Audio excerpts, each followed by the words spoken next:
Assalamualaikum warahmatullahi wabarakatuh. Selamat pagi, salam sejahtera untuk kita semuanya. Untuk pertemuan selanjutnya untuk pembelajaran daring, khususnya untuk pembelajaran daring teknik komputer impress, kita akan lanjutkan ke pembahasan kompetensi dasar, yang mana yang akan saya bahas sekarang yaitu tentang pemahaman pembuatan roda gigi, khususnya untuk roda gigi lurus. Untuk pembelajarannya seperti biasa nanti saya akan memaparkan dalam bentuk PowerPoint atau PPT. Untuk mempersingkat waktu, kita langsung saja lihat PowerPoint atau PPT sebagai berikut. Baik, kita akan mulai untuk pemaparan materinya. Ya, seperti biasa saya menggunakan PowerPoint. Untuk slide jauh. Dan di sini seperti yang tadi saya sampaikan, kita akan fokus di roda gigi lurus. Ya, ini. Kita akan lupakan materinya dulu sebelum ke teknik pembuatan roda gigi lurus itu seperti apa. Dan di sini untuk roda gigi lurus sendiri dia mempunyai bentuk ya seperti gigi yang dipotong menggunakan pisau ya atau alat potong, yang dimana nanti roda gigi itu dia mempunyai fungsi sebagai pengubah ya arah putaran atau gerakan, ataupun sebagai peningkat kecepatan atau penurun kecepatan atau RPM, yang biasa kita sebut dengan susunan roda gigi atau gearbox ya. Nah di sini nanti roda gigi itu sebenarnya dibagi ke dalam 3 macam ya, yang menggunakan poros linear, poros yang berpotongan, ataupun poros yang bersinggungan dengan bentuk roda gigi yang berbeda-beda. Ada yang lurus, helix, ataupun cacing, dan roda gigi payung atau konis. Nanti di sini kita akan bahas di pertemuan selanjutnya. Kita akan fokus dulu di sini ya, roda gigi lurus. Roda gigi lurus ini juga nanti selain mempunyai fungsi sebagai peningkat kecepatan ataupun penurun kecepatan, nanti si roda gigi ini juga berbagai bentuknya sesuai dengan fungsinya ya, sesuai dengan perhitungannya juga. Jadi kalau roda gigi yang besar itu biasanya disebut dengan gear, atau untuk roda gigi kecil nanti itu biasa disebut dengan gear pinion atau pinion sebetulnya ya. Secara bentuk mungkin sama seperti ini ya, cuman yang membedakan nanti ada yang besar seperti ini ya, sebesar orang dewasa, atau yang kecil seperti ini ya.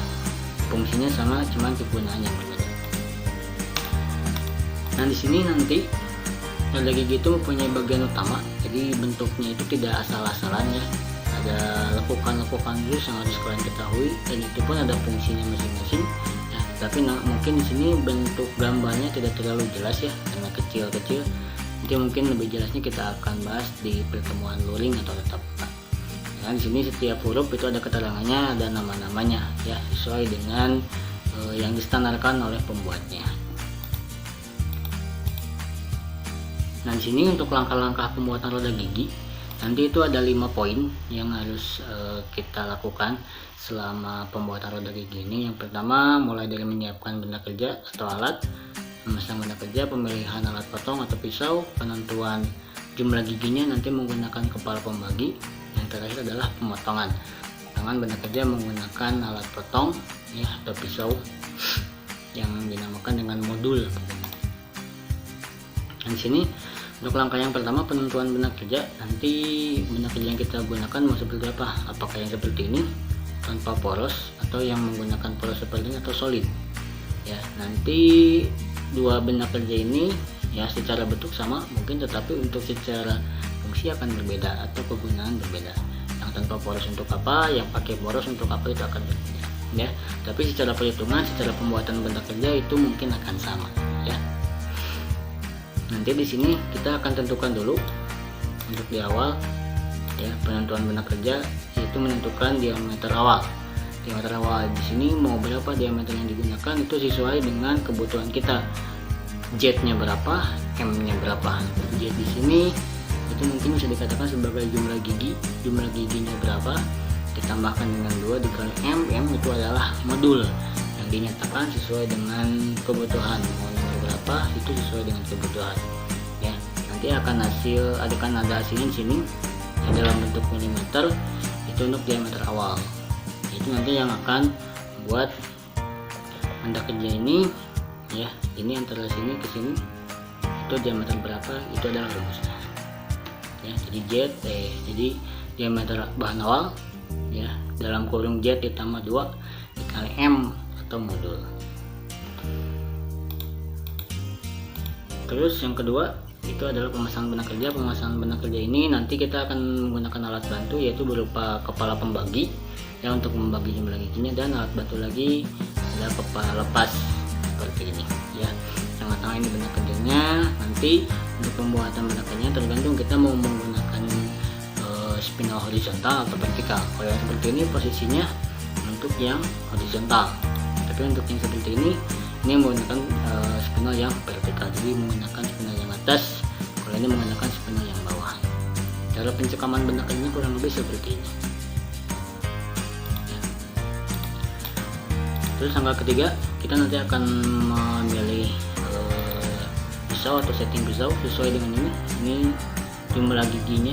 Kalau misalkan kalian jumlah giginya di atas 135, itu harus menggunakan nomor seri nomor 1 untuk di modulnya. Nanti di modulnya kita akan perlihatkan nomor 1 sampai 8 itu seperti apa ya. Nah, pemasangan benda kerja seperti yang tadi, ada yang seperti ini, ada juga yang seperti ini ya. Seperti ini menggunakan horizontal, yang ini menggunakan yang vertikal. Nanti kita akan coba kedua-keduanya kalau misalkan waktunya memungkinkan ya. Terus angka yang keempat itu adalah penentuan pembagian kepala pembagi. Di sini nanti kita menggunakan kepala pembagi ya, sebagai alat bantu. Kenapa menggunakan kepala pembagi? Karena di sini kita membagi beberapa jumlah gigi sesuai dengan keinginan kita. Kalau 10 giginya berarti kita harus membagi diameter yang bulat menjadi ada 10 bagian gigi. Kalau 20 berarti yang bulat menjadi 20 bagian gigi. Nah, nanti pembagian giginya yaitu menggunakan kepala pembagi ya. Selain itu nanti kita akan juga mengatur yang namanya kedalaman pemotongan. Kedalaman pemotongan ini nanti ada rumusnya, yaitu 2,25 ini adalah nilai mutlak, jadi tidak diganti atau tidak diketahui ya. Tapi dia sudah ditentukan bahwa 2,25 harus dikali dengan modul untuk menentukan kedalaman pemotongan. Modul yang tadi sama digunakan dengan yang pertama untuk menghitung diameter awal. Ini ya, di tingginya ini dari sini ke sini atau H, kedalamannya ini itu mau berapa ya. Jangan sampai yang ini misalkan 3, yang ini 2, yang ini 4, jadi beda-beda, jadi harus sama ya, supaya ketika nanti berpasangan si roda giginya berputar sempurna. Terus untuk kepala pembaginya nanti kita menggunakan rumus yang ini ya. Z yang di sini yang digunakan itu sama, itu adalah jumlah gigi ya. 40 juga ketetapannya harus menggunakan 40. Jadi rumusnya adalah N sama dengan 40 dibagi 7. Itu untuk yang rumus langsung ya. Kalau yang tidak langsung seperti ini.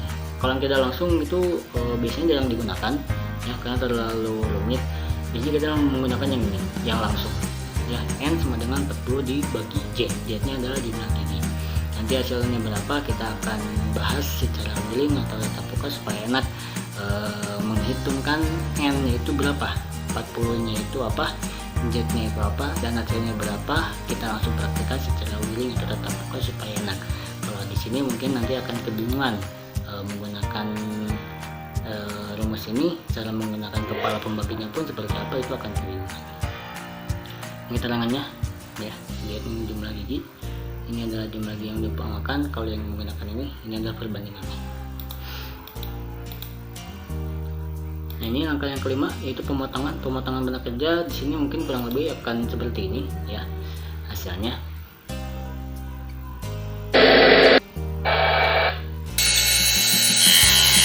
ini adalah proses pemotongan roda gigi awal ya, yang telah dimasukkan tadi. Kedalamannya kurang lebih 3 mm. Itu sesuai dengan perhitungan yang dilakukan. Jadi harus memasukkan awalnya dulu 3 mm ya. Kedalamannya berapa nanti dia akan menambahkan lagi setelah selesai melakukan satu putaran pembuatan roda gigi. Ini adalah proses yang pertama ya, untuk pembuatan roda gigi. Dia memotongkan kepala pembagi. Nah, ini adalah kepala pembaginya yang saya maksud untuk membagi jumlah gigi yang kita inginkan. Kalau dia tidak menggunakan ini, otomatis akan susah untuk membagi dimensi yang kita inginkan. Seperti itu sampai dia ini jadi semuanya. Nanti sudah satu kali putaran jadi, baru kita menambahkan lagi sesuai dengan hasil perhitungan berapa kedalamannya. Sudah beres kedalaman tersebut, baru selesailah pembuatan wadah gigi lurus ya. Nah itu mungkin secara singkat pemaparan dari pembahasan wadah gigi lurus ya, untuk pemotongan wadah gigi lurus menggunakan flash. Terima kasih telah menyimak video ini. Nanti kita akan bahas lebih jelasnya secara tatap muka atau luring mungkin di pertemuan selanjutnya ya. Baik adik-adik, itu mungkin yang bisa saya sampaikan. Terima kasih atas perhatiannya. Mohon maaf jika ada penyampaian kata atau ucapan yang kurang dipahami atau kurang dimengerti. Nanti kita akan bahas lebih lanjutnya secara luring atau tatap muka. Mudah-mudahan kita masih diberikan umur, kita diberikan kelancaran, kita diberikan kesehatan ya, untuk bisa melaksanakan tatap muka atau luring nanti. Semoga kita selalu ada dalam lindungan Allah Subhanahu wa Ta'ala, dan wabah ini cepat selesai supaya pembelajaran kita akan lebih maksimal kembali. Itu saja yang dapat saya sampaikan. Terima kasih. Wassalamualaikum warahmatullahi wabarakatuh.